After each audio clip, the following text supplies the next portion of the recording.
The iPad Pro 11 and 13-inch models just got announced earlier this week, and there's a lot of people who were really excited for it because they skipped 2023 for the iPad Pro lineup, and after 2 whole years of waiting, we finally got the new iPad Pro models, and it's just another spec bump just like every year before that. We got the new chip and just minor hardware upgrades. So because of that, there are a lot of people that are trashing on the iPad Pro models this year, saying that the chip upgrade is just overkill because the iPad doesn't need the extra power, because most people wouldn't know what to do with it, and the iPad will never be a laptop because of the iPad OS software. So you should just get a MacBook because for the same price or cheaper, you can get a more practical and more functional device. That's what most people are saying, although I do agree with most of these points that people are making to a certain extent.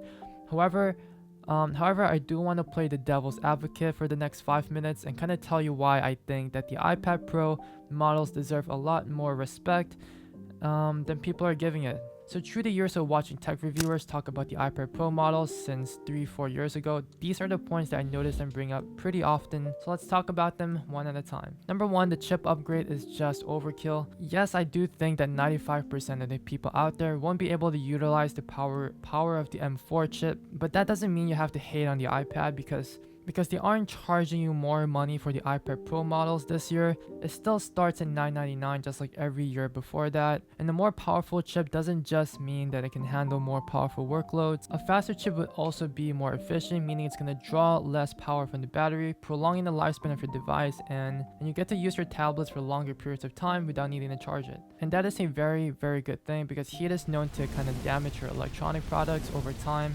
So that is why I think an upgraded chip, even though it's not necessary and nobody asked for it, but you know, it is totally welcome because they're not charging you more money for it. So like if they want to upgrade the chip, as long as they don't charge money for it, like honestly I think it's totally fine.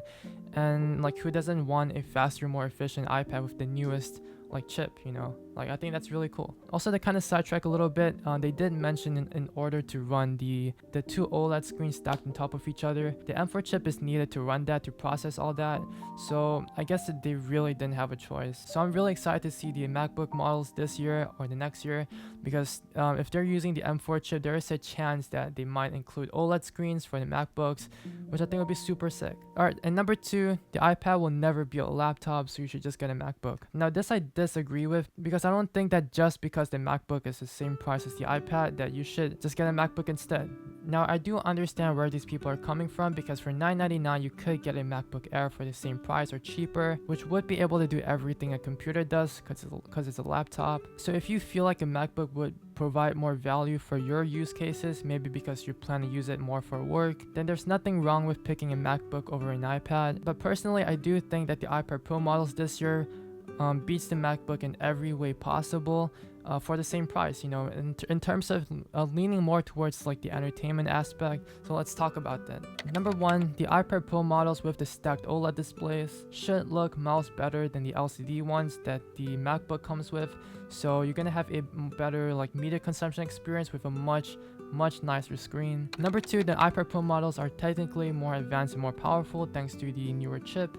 Honestly, it wouldn't make a difference, but you know, it's there. Number 3, you should have a much better gaming experience on the iPad compared to the MacBook. That's only because you can't actually download games on Mac, and you could download a bunch of different games on your app store from the iPad, which is a little bit sad because the only thing that's holding the MacBook back from gaming is just the software, because you know because the M3, M4, M2 chips are really powerful chips even from a graphical standpoint. So yeah, you can't play games on MacBooks, so you can only play them on iPad. And because the M4 chip is so powerful, you should be able to run any game you want in max settings, 120 frames on the iPad.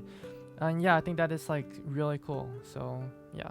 Number 4, the iPad Pro is just more portable and lightweight, so you would be able to kind of take it anywhere with you without feeling that weight on your backpack. And number 5, the iPad Pro models are just more practical for note-taking, documenting, writing essays and things like that, probably because it's just easier to carry around with. And note-taking on the iPad, thanks to really good apps like Notability and GoodNotes, yeah, it's just really fun. Like note-taking on the iPad completely changed my life. So if you're a student, like you could really leverage the power of the iPad to kind of like improve or make your studying experience a lot more fun. And yeah, and that's about it. A better display, a more powerful chip, a better media consumption experience, and better gaming experience, a more portable and lightweight device for the same price as a MacBook.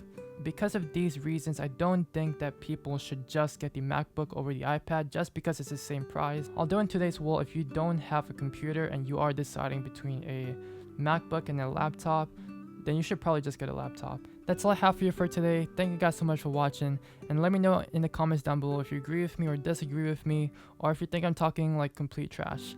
And yeah, with that being said, thank you guys so much for watching this video, and I'm really close to hitting 1,000 subscribers, which would get my channel monetized, which I'm super happy and stoked about. It's always been like a childhood dream of mine to be a YouTuber.